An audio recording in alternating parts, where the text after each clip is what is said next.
So what we're looking at here is one of the earliest bits of kit that we made up at Prenti, and it's a mobile loading race. Now changing it back just to a dump race so that we can get our herd bulls out easily.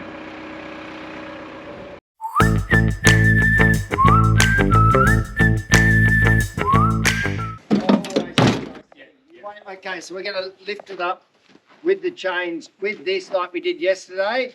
You're going to take those things out the bottom and then drop it on the deck, are you? We're going to cut it in half. Oh, so you want to take the tension off it? Well, yeah. We want it there. We want to control this thing. Yeah. We want parachute. Hang on. Sorry, am I still at Prenti Downs station? Yeah. Okay, just check. Just when you say you want to control anything, I think, no, I must be somewhere See, else. like from here, that's control. Right. But how it happens is... Okay, originally this was a... What is it? It's a race. For? Cattle. Okay. Horses and donkeys. Cattle, horses and donkeys? Yes. Seriously? Yes? Yeah, seriously. Okay, but we don't draft horses or donkeys. We're just drafting cattles. Well, we've had... They're not called cattles. The plural Cattle. for a cow is cattle. Yes. Oh. Yeah, no S. Then what's cows mean? Cows are the girls. Right. Bulls are the boys. Cattles is... Cattle. Cattle, not cattles. Cattle. But you can have cows. Yeah. You can- Yeah, it's more than one. English. Does a cow, where's the apostrophe in that? Okay. Like, does she own it? That's the cows? cattle's cow. Cattle. The cattle, cows. There's no plural. Right, yeah. Let's go. But I have a question here for you. Yeah, tell me. See that animal over there? No. Yeah, but okay. But just pretend you can see it, because I can. Okay. See, yeah, over there. Now, what is it? Well, if I could see it, I'd tell you. Is it a cattle? Oh, no. What is it then? Is it a cow? It could Because be you don't know. It could be a bull or a cow. Yeah, yeah. So we call it... So when you see it, what do you call it? It's always had me puzzled. Do you call it a cattle? No, you don't. No. That is... Yeah. Someone's going to help us there. Mumby. Because you can A say... Mumby, yeah, Mumby No, is because you can plural. say, look at the dog, and that dog can be a boy or a girl. Yeah. But you can't say, look at the cow. I don't know, because a dog's a boy Bit- dog. So then you got to say it's a wild dog. Rightio. Right. Okay. Rightio. Okay, Talk so- us through. What are we So, doing? originally, it's a cattle race. You have Okay, to yep. bring them in, and up here you've got a head bale, Yep. which was it would catch and hold them. It was really good. Do you want to demonstrate that? And it just comes open and And then you crush his head in here. watch your head on the sand. This is low. Right. And his head comes in here. Yeah, and Right. yeah. And you can also push the sides in. No. Not It's on got this no one. side squeeze, no rear grab. Okay. And why do you crush its head? Just so you can do the vet process. It's earmark, it's ear, So the head Tag. stuff's done here. yeah, and And then in the back there you can do the vet stuff. yeah, you can just Right. yeah. And But then- it was a botch together. This original part, the frame came to here. This is where it finished, and then you used to hook on there. So we made the race up onto the end of it, so as that when we moved from one point to the other, you weren't changing all the gates and banging Okay. and clanging and whatever.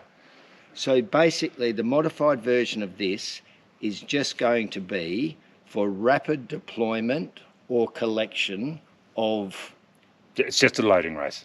loading, Yeah. loading and unloading. Yeah, yeah, you Yeah. can load all. Whereas your other one, your longer one, is for your processing that you do during a Yeah, must. and this is painful compared to that. We've done.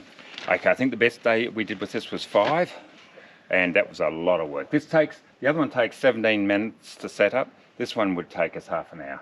Now it doesn't sound much, but it's a lot heavier work, and then the processing is so much harder through this.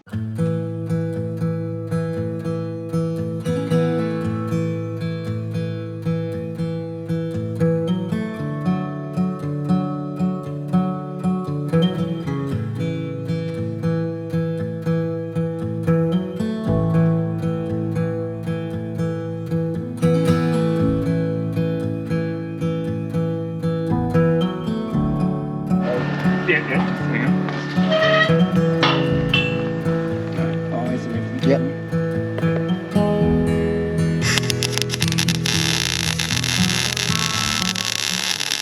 Using that new modified race, old modified race, we're going to be dumping these boys out to where they need to be going.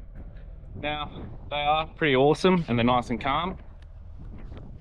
And yeah, these 8 boys are going to be going out to the eastern side of the station.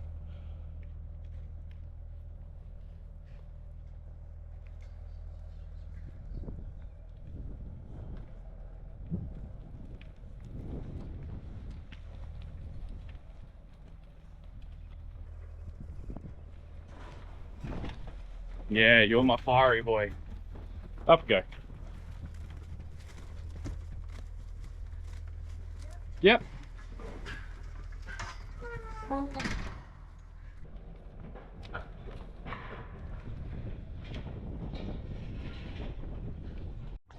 Go on, boys. Up, up, up, up. Up the front, boys. Go on. Up we go, boys. Go on.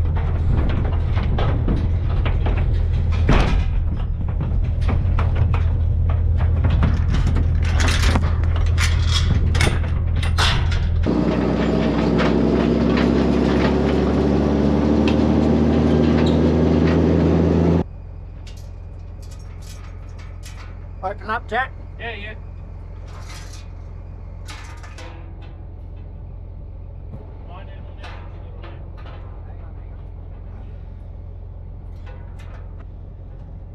Don't get in front of it. Oh, no kidding. Thanks. Well, you're in front of it now. I am. I'm putting the top pin back in and taking the bottom pin in. The bottom pin is there.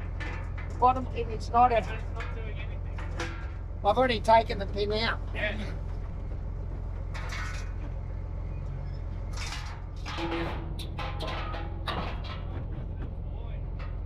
Boy.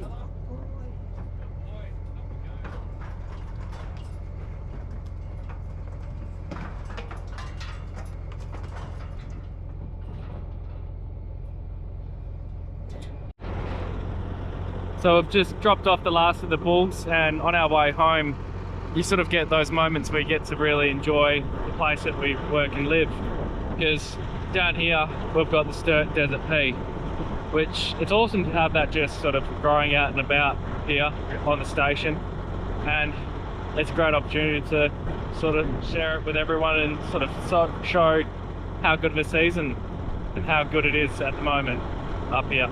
It's not always this way.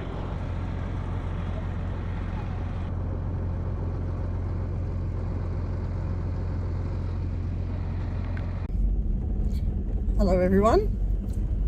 So I'm out on a drive today.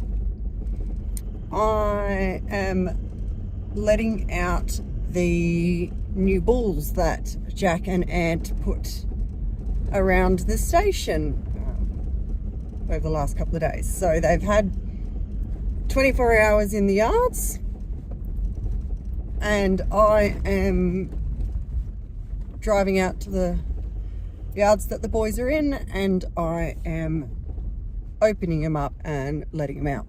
So they've all got a good number of the herd from the set of yards that they are in with them.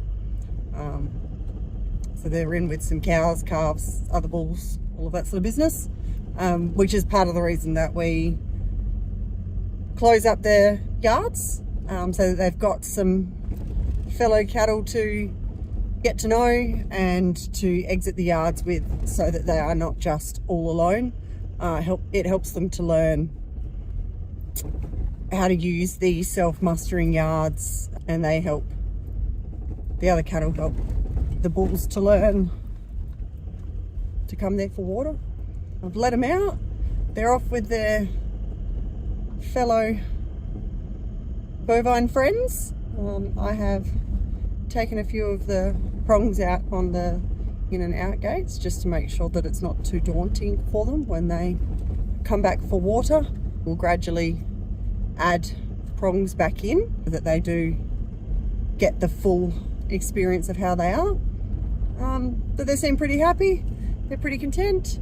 I also made sure to record their tag numbers and what water points that each set of tag numbers are at, so that we are able to track them throughout their life up here with us. And it helps us to know what year we put them out, how many bulls we've put out at each water point. So we keep records over all of the herd bulls that we put out. In fact, we've got a yield map that tracks all of our cattle, the numbers at each water point, the bulls, the cows, the calves. If we can get a good read on the calves, I can tell you for the last few years exactly how many cattle we have removed from each water point for sale, whether they're heifers, cows, bulls, weaners. I keep quite diligent records of all of that information. It certainly helps us to get a good idea of our high yielding water points. And yeah, so I also add into this spreadsheet the bulls that we either retain as herd bulls, so we choose to retain them, mark them up as herd bulls and let them back out again. And then also these new boys that we're putting out. So we've been putting a few out each year, and I've got all the records of what their colour tags were, what their number of their tags are, and what water point we have dropped them off to. Just to make sure as well that you're not just relying on your memory. We have it written down so we know, oh, okay, 2 years ago we put bulls there, so we don't need to put bulls at Camel again this year. We can put them at Desert Pine instead. So it just helps us to make sure that we are getting that good spread and we are putting herd bulls out everywhere, not just at the same locations. Also helps us to make sure that we rotate out the older ones, put in the newer ones, yeah, all of that good stock management practices.